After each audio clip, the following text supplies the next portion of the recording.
Welcome back, family. I am so glad you're here. My name is Ticola Spruill. I'm the founder of True North Life Design. And in this series, I'm sharing with you my wisdom curriculum for people who are ready to stop drifting and start living on purpose.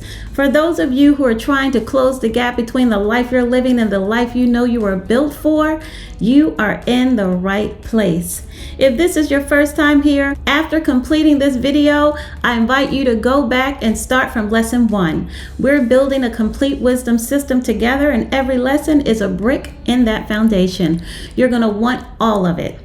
Subscribe, turn on your notifications, and share this with someone who needs this conversation today. Now let's get into it. I want to make a distinction today that I believe will change the way you read your own life from this moment forward. It's a distinction most people have never been offered. In the absence of it, the not knowing the difference is responsible for more quiet suffering than almost anything else I can name. Here it is. There's a difference between living and aliveness. Now, on the surface, that might sound like wordplay, like a semantic distinction that sounds good but does not mean much. So stay with me, because by the time we're done today, you're going to feel the difference in your body. Not just understand it in your mind, but you're going to feel it. Every person watching this right now is living. Your heart is beating, your lungs are working, you're moving through your days, managing your responsibilities, navigating your relationships, pursuing your goals, right? By every measurable biological external standard, you are alive. But aliveness is something different. Aliveness is not a biological fact. It's not something that happens to you automatically just because your heart is beating. It's a quality of relationship, your relationship with who you actually are and with the life that made you. And here's the greatest wisdom in all of it.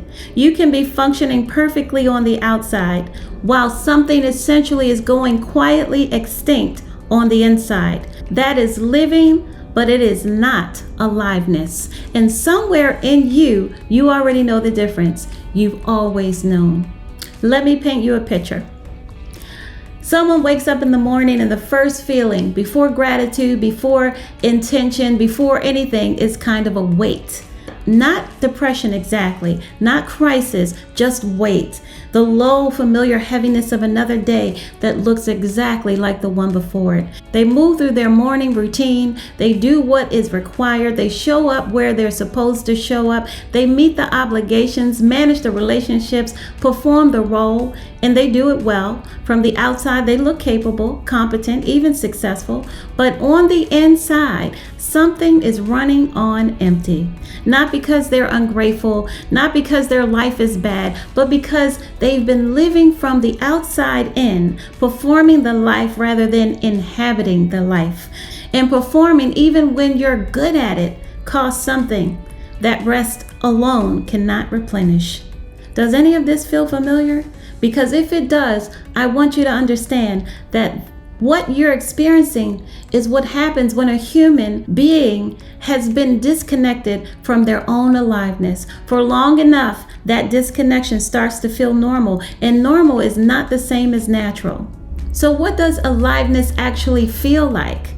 Aliveness is what happens when who you are on the inside is in genuine relationship with how you're living on the outside. When your values are not just words you admire, but realities you actually build your days around. When your gifts are not just potential you carry, but energy you're actually releasing into the world. Aliveness is not a permanent state of joy. I want you to be clear about that, because this is important. Aliveness is not the absence of difficulty, right? It's not the absence of hard seasons, hard conversations, hard growth. Some of the most alive moments of a person's life are also some of the most challenging. What aliveness is presence, it's fullness, the specific and unmistakable feeling of being fully inside your own life rather than watching it from a careful distance. Think about a time, even one moment, right, when you felt completely yourself, when you were doing something that drew on the best of who you are, when time moved differently, when you were not performing or managing or maintaining, you were just fully, genuinely, unmistakably there. That's aliveness. And it was not an accident. It was not luck. It was alignment. You were pointed in your true north in that moment, and your whole system responded to it. That is available to you, not as a rare gift, not as an occasional accident, as a way of living. That is what we're building toward. Now, here is why this distinction is not just beautiful but necessary. Because the strategies you use to fix living and the strategies you use to restore aliveness are completely different. If you treat an aliveness problem like a living problem, you'll keep doing what most people do. You'll add more. Right? You're going to add more to your plate, more productivity, more optimization, more goals, more hustle, more self-improvement, more doing. And none of that will touch the actual thing that's missing, because the actual thing that's missing is not more activity. It's more of you, more of the real you showing up inside of your actual life. This is why people can have everything the world told them to want and still feel hollow. It's not because the things are wrong. It's because things cannot substitute for aliveness. Achievement cannot substitute for aliveness. Approval cannot substitute for aliveness. Only alignment can do that. And alignment begins with an honest answer to an honest question. Hit that like button if this is speaking to something real in you today, and share this lesson, because someone in your life is treating an aliveness problem like a productivity problem right now, and it is exhausting them. This might be exactly what they need to hear. In my framework, the aliveness framework, we talk about two poles of the human experience: the life positive pole and the life negative pole. The life positive pole is the pole of aliveness, of expansion, of trust, of genuine engagement with your life. This is not about toxic positivity or pretending things are fine when they're not. It's about orientation. It's about choosing consciously, deliberately to engage with your life from a place of openness rather than contraction. The life negative pole is the pole of contraction, of fear, of going through the motions, of surviving the days rather than inhabiting them. And here is what I need you to understand about this pole. It's not a moral failure to find yourself there. It's a signal. It's information. It's your internal navigation system telling you that something needs to shift. Most people move between these two poles every single day without realizing that's what's happening, without realizing they have more influence over their movement than they think. Because here's the truth that changes everything. Aliveness is not something that happens to you. It's something you orient yourself toward. It's a choice made consciously or by default about which pole you're going to live from. And every single lesson in this curriculum is designed to give you the understanding, the language, and the practical tools to make that choice more and more deliberately. Here's your practice before lesson 5. For the next 24 hours, I want you to become a gentle observer of your own experience, not a judge, an observer. Notice the moments when you feel contracted, heavy, numb, going through the motions, disconnected from yourself. And notice the moments when you feel expanded, light, present, engaged, genuinely yourself. Don't try to change anything yet. Just notice. Just name it to yourself. Life positive, life negative, right?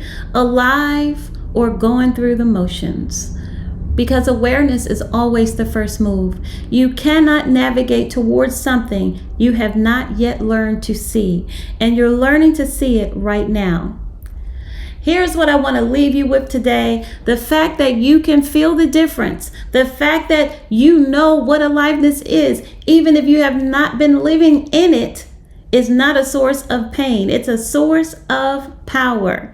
You cannot long for something you have no knowledge of, right? The longing itself is evidence that aliveness is real in you, that it is encoded in you, that it's waiting, not somewhere out there in a different life, but right here inside the life you're already living, waiting to be oriented toward your true north. You're closer than you think. In lesson 5, we're going to get radically honest together. We're going to do an assessment of where you actually are right now. Not where you wish you were, not where you think you should be, where you actually are. Because you cannot find your true north from a location you're pretending not to be in. That lesson is going to require some courage, and I know you have it because you're still here. Subscribe if you haven't already. Turn on your notifications. Share this with someone who is performing their life and feeling the cost of it. And leave me a comment. Please leave me a comment. Tell me, when was the last time you felt genuinely alive? I want to hear about it. Until next time, keep moving toward your true north. Aliveness is not a destination you arrive at someday. It is a direction you choose every day, today, and then again tomorrow, and then again. I'll see you in lesson 5.